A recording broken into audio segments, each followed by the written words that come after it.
आज भारत ही नहीं बल्कि विश्व में पर्यावरण प्रदूषण की समस्या विकराल रूप लेती जा रही है, जिसका कारण सिर्फ और सिर्फ मानव है। प्रकृति ने हमें अपनी संपदा विकास हेतु निःशुल्क रूप से दी है, लेकिन हम विकास की इस अंधी दौड़ में प्राकृतिक साधनों का उपयोग करने की जगह दुरुपयोग कर रहे हैं। पर्यावरण को संरक्षित तथा सुरक्षित रखना हम सभी का कर्तव्य है, लेकिन अफसोस जब पर्यावरण संरक्षण की बात आती है तब हम अपने कर्तव्यों की जगह सरकार, सामाजिक संगठनों एवं एनजीओ के कार्यों की समीक्षा करते हैं। प्रदूषित पर्यावरण न केवल मानव बल्कि अन्य जीव जंतुओं के लिए भी हानिकारक है। आइए हम देखते हैं व्यक्तिगत रूप से अपनी छोटी से छोटी पहल से पर्यावरण को कैसे सुरक्षित रख सकते हैं। अपनी सहूलियत के लिए हम पॉलीथीन के कैरी बैग का प्रयोग बहुत से करते हैं तथा उपयोग करने के बाद यहाँ वहाँ फेंक देते हैं, और हम सबको पता है कि पॉलीथीन का विघटन नहीं होता है, अतः यह प्रदूषण का मुख्य कारण है। इसके अलावा हम जूठा खाना तथा कचरे को कूड़ेदान में न डालकर अपनी सुविधानुसार सड़क एवं खाली जगह पर फेंक देते हैं। इस प्रकार एकत्रित कचरा प्रदूषण फैलाता है। अधिकतर यह देखा गया है कि तालाब में पूजा का सामान पॉलीथीन में बांधकर विसर्जित किया जाता है, जो पानी को प्रदूषित करता है, तथा मंदिर का अपशिष्ट भी तालाब में फेंक दिया जाता है। तालाब में ही कपड़े धोए जाते हैं और मवेशियों को नहलाया जाता है, जिससे पानी प्रदूषित होता है और यह प्रदूषित पानी बीमारियों का कारण बनता है। सरकारी एवं निजी अस्पतालों में अपशिष्ट प्रबंधन की उचित व्यवस्था नहीं होती। अधिकांशतः देखा गया है कि अस्पताल के अपशिष्ट खुले में फेंक दिए जाते हैं। यह कारण है प्रदूषण का। रेलवे क्रॉसिंग बंद होने पर भी अधिकतर हम अपनी गाड़ियाँ चालू रखते हैं। घर या ऑफिस से निकलते समय दोस्तों के इंतज़ार करते हुए या बातें करते समय अपनी गाड़ियाँ चालू ही रखते हैं। गाड़ी से निकलने वाला धुआं भी प्रदूषण के लिए जिम्मेदार है। जब कभी हम रूम में होते हैं तो पंखे और लाइट चालू करते हैं, लेकिन कार्य हो जाने के बाद रूम से निकलते समय अक्सर हम इसे चालू ही छोड़ देते हैं। यह ऊर्जा का अपव्यय ही नहीं, प्रदूषण का एक कारण भी है। इस प्रकार आपने देखा कि अपनी छोटी सी लापरवाही से हम अपनी अमूल्य धरोहर को कैसे क्षति पहुंचा रहे हैं। आइए देखते हैं हमारे पर्यावरण विशेषज्ञ पर्यावरण संरक्षण तथा हमारी भूमिका के संबंध में क्या कहते हैं। पर्यावरण संरक्षण सबसे पहले व्यक्ति से ही शुरू होता है। हम हमेशा ये गलती करते हैं कि हम सोचते हैं कि इसके लिए सरकार सामने आएगी या इसके लिए सोसाइटी एनजीओ सामने आएंगी। ये सारी गलत है।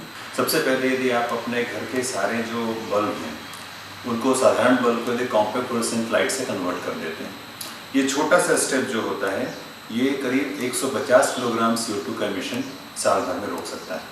इसके बाद दूसरा, जैसे हम अपने घरों में टीवी, फैन, लाइट और मोबाइल के चार्जर, कंप्यूटर के चार्जर जो जलते छोड़ देते हैं, ऑन छोड़ देते हैं, यदि इन चीज़ों को यदि हम ऑफ कर दें, यदि हम उन्हें रोक दें, तो इसमें ये देखा गया करीब 500 किलोग्राम CO2 का एमिशन रोका जा सकता है। सिमिलरली जिस प्रकार हम पेपर उपयोग करते हैं, इस पेपर में यदि मान लीजिए आप एक रिम पेपर जो एक पैकेट पेपर होता है, वो पेपर यदि आप उसका वेस्टेज रोक लेते हैं तो आप करीब 250 किलोग्राम CO2 का एमिशन रोक लेते हैं। इसी प्रकार बहुत छोटी छोटी चीज़ें हैं कि जैसे ये हुआ घर की बातें। दूसरी बात है जैसे हम ट्रैवल करते हैं, सबसे पहले मैं कहूँ कि हम अपने यातायात के लिए बहुत ज़्यादा डिपेंडेंट होते जा रहे हैं अपनी पर्सनल व्हीकल्स पे। उनके बजाय यदि हम सबसे पहले तो पैदल चलें, उसके बाद हम साइकिलिंग करें, और उसके बाद तीसरा होता है जहाँ तक हो सके पब्लिक ट्रांसपोर्ट यूज़ करें। इतनी चीज़ों से ही हम बहुत सारी अमाउंट का CO2 का एमिशन, एनवायरमेंटल पॉल्यूशन और पैसे की सेविंग और सबसे बड़ा सेहत की प्राप्ति, ये सारी चीज़ों को हम खुद कर सकते हैं। इसके लिए कोई सरकारी इसकी ज़रूरत नहीं है। मैं आपको एक और उदाहरण बताऊं कि एक ट्री यदि हम लगाते हैं, एक ट्री अपनी ज़िंदगी में जो है कम से कम 1 से 2 टन कार्बन डाइऑक्साइड का जो है एनवायरनमेंट से एब्जॉर्प्शन करता है। तो इस प्रकार यदि आप सीधे से कन्वर्ट कर सकते हैं, जितने आपने ट्री लगाए उतने टन CO2 आप एनवायरनमेंट से वापस खींच ले रहे हैं और एनवायरनमेंट की मदद कर रहे हैं।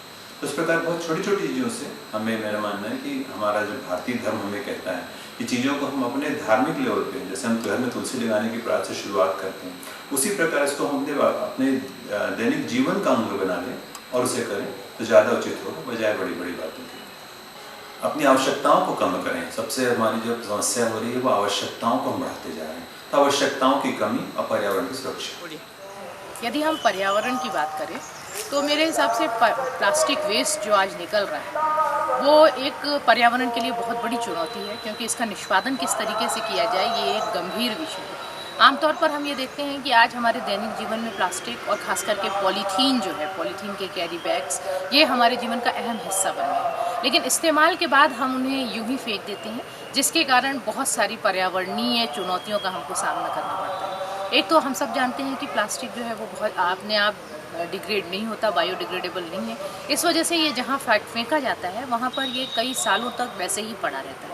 इसके अलावा जब ये मिट्टी में मिलता है तो मिट्टी की उर्वरता को प्रभावित करता है, उसे ख़त्म करता है। इसके अलावा यदि ये नालियों में मिल जाता है तो नालियों को चोक कर देता है, जाम कर देता है। इसके अलावा यदि आप किसी वाटर बॉडी में ये प्लास्टिक उड़ करके चला जाता है तो वहाँ के जलीय जीव जंतुओं को प्रभावित करता है। आज टेक्नोलॉजी ने बहुत विकास कर लिया है और प्लास्टिक मैनेजमेंट की यदि हम बात करें तो इसके लिए हमको सबसे पहले तो रिसाइकलिंग पर ध्यान देना होगा, पुनर्चक्रण पर, कि किस तरीके से हम प्लास्टिक वेस्ट को रिसाइकिल कर सकें और उसे पुनर्उपयोग के योग्य बना सकें। दूसरी सबसे बड़ी बात यह है कि आज ये भी देखा जा रहा है कि इन प्लास्टिक वेस्ट को सड़क बनाने में या किसी प्रकार का जो कंस्ट्रक्शन हम करते हैं अधोसंरचना के निर्माण के लिए भी इनका उपयोग किया जाता है। ये बहुत अच्छी बाइंडिंग प्रॉपर्टी इनकी होती है, पानी के साथ चूँकि इनका रिएक्शन नहीं होता इसलिए इनकी लाइफ भी बहुत होती है। तो हमें ऐसे उपायों पर गौर करना चाहिए जिसके हम ये प्लास्टिक का जो वेस्ट है उसका सही तरीके से मैनेजमेंट कर सकें। और इसके लिए सबसे अहम जो चीज़ है वो मैं ये कहना चाहूँगी कि प्लास्टिक वेस्ट जो है उसका कलेक्शन जो है, उसका जो संग्रहण है वो सही तरीके से किया जाए ताकि वो एनवायरनमेंट में इधर उधर फैलकर प्रदूषण और गंदगी का कारण न बने। देखा आपने, हम अपनी छोटी छोटी आदतों को बदलकर पर्यावरण को प्रदूषित होने से बचा सकते हैं। जरूरी है अपने को बदलना बजाय कि दूसरों को दोष देने के। आइए हम सब संकल्प लें कि पर्यावरण जिससे हमारा अस्तित्व है उसे हम सुरक्षित रखेंगे। पर्यावरण के दुश्मन तीन, बांस पानी और पॉलीथीन, प्यासी धरती करे पुकार, पर्यावरण संरक्षण हमारी है।